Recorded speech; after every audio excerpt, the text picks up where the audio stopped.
നോക്കിയ അവരുടെ പുതിയ ഫോണായ 6.1 പ്ലസ് ഇന്ത്യയിൽ ലോഞ്ച് ചെയ്യുന്നത് ഈ ഓഗസ്റ്റ് 21-നാണ്.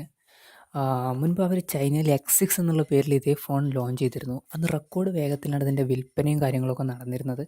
അതുകൊണ്ട് തന്നെ വളരെ ഒരു പ്രതീക്ഷയുള്ള ഫോണാണിത്. ഈ ഫോണിൻ്റെ ഡിസ്പ്ലേ എന്ന് പറയുന്നത് 5.8 ഇഞ്ച് LCD IPS ഡിസ്പ്ലേ ആണ് വരുന്നത്. 19:9 ആസ്പെക്ട് റേഷ്യോയിലാണ് ഫോണുള്ളത്. അതായത് ഐഫോൺ എക്സിനെ പോലെ നോച്ച് ടൈപ്പ് ഡിസ്പ്ലേ ആണ് ഇതിൽ വരുന്നത്. ഇതിൻ്റെ റെസൊല്യൂഷൻ ഫുൾ HD+ റെസൊല്യൂഷനാണ്. പിന്നെ ഇതിൻ്റെ ഒരു പ്രത്യേകത എന്ന് പറയുന്നത് ബാക്കിലൊരു ഗ്ലാസ് ടൈപ്പ് ഫിനിഷ് ആയിട്ടാണ് വരുന്നത്. അതുകൊണ്ട് തന്നെ കാണാൻ വളരെ സ്റ്റൈലിഷ് ആയിട്ടുള്ളൊരു ഫോൺ തന്നെയാണിത്. ഇതിന് വേറെ പ്രത്യേകത എന്ന് പറഞ്ഞാൽ കയ്യിൽ ഒതുങ്ങുന്നൊരു ഫോണാണ്. അതായത് നമുക്ക് സിംഗിൾ ഹാൻഡിൽ തന്നെ സുഖമായിട്ട് യൂസ് ചെയ്യാം. ഇതിൻ്റെ പ്രൊസസ്സറിനെ പറ്റി പറയുകയാണെങ്കിൽ സ്നാപ്ഡ്രാഗൺ 636 പ്രോസസ്സറാണ് ഇതിൽ യൂസ് ചെയ്തിരിക്കുന്നത്. 4GB ആണ് ഇതിൻ്റെ റാം ഉള്ളത്.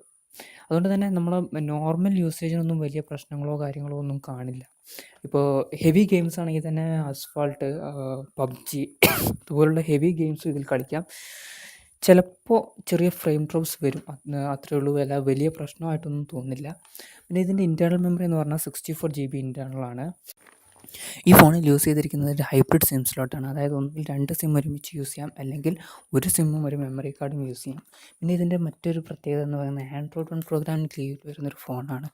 അതുകൊണ്ട് തന്നെ ആൻഡ്രോയിഡ്സിൻ്റെ അപ്ഡേറ്റ്സ് നമുക്ക് ഫാസ്റ്റായിട്ട് തന്നെ കിട്ടും. ഒരു 2 കൊല്ലത്തേക്ക് ഇത് ആൻഡ്രോയിഡ്സ് അപ്ഡേറ്റ്സ് ഗ്യാരണ്ടീഡാണ് ഈ ഫോണിൽ. പിന്നെ ഇതിൻ്റെ ബാറ്ററിയെ പറ്റി പറയുകയാണെങ്കിൽ 3060 mAh ബാറ്ററിയാണ് ഇതിൽ കൊടുത്തിരിക്കുന്നത്. USB-C type ചാർജറാണ്. പിന്നെ കോൾകോം ക്വിക്ക് ചാർജ് 3.0 സപ്പോർട്ടഡാണ്. അതുകൊണ്ട് തന്നെ വളരെ ഫാസ്റ്റ് ആയിരിക്കും ചാർജിങ്. ഒരു അരമണിക്കൂർ നമ്മൾ ചാർജിന് കുത്തി വെച്ചാൽ തന്നെ ഒരു 50% ഒക്കെ ചാർജ് ആകുന്നില്ല. പിന്നെ ഇതിൻ്റെ ക്യാമറയെ പറ്റി പറയുകയാണെങ്കിൽ പിൻ ക്യാമറ എന്ന് പറയുന്നത് 16 മെഗാ പിക്സൽ മെയിൻ സെൻസറും 5 മെഗാപിക്സൽ ഡെപ്ത് സെൻസറുമാണ് ഉള്ളത്. ഫ്രണ്ട് ക്യാമറ എന്ന് പറയുന്നത് 16 മെഗാപിക്സൽ ഫ്രണ്ട് ക്യാമറയാണ്.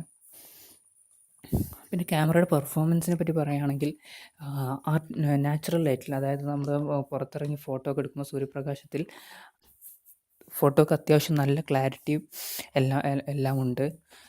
ഡീറ്റെയിൽസ് എല്ലാം വളരെ ക്ലിയർ ആയിട്ട് തന്നെ കിട്ടുന്നുണ്ട്. പിന്നെ ബൊക്കെ എഫക്റ്റും ഇതിലുണ്ട്. ബൊക്കെ എഫക്റ്റിൽ എഡ്ജ് ഡിറ്റക്ഷനൊക്കെ വളരെ ക്ലിയർ ആയിട്ട് തന്നെ നമുക്ക് കിട്ടുന്നതാണ്.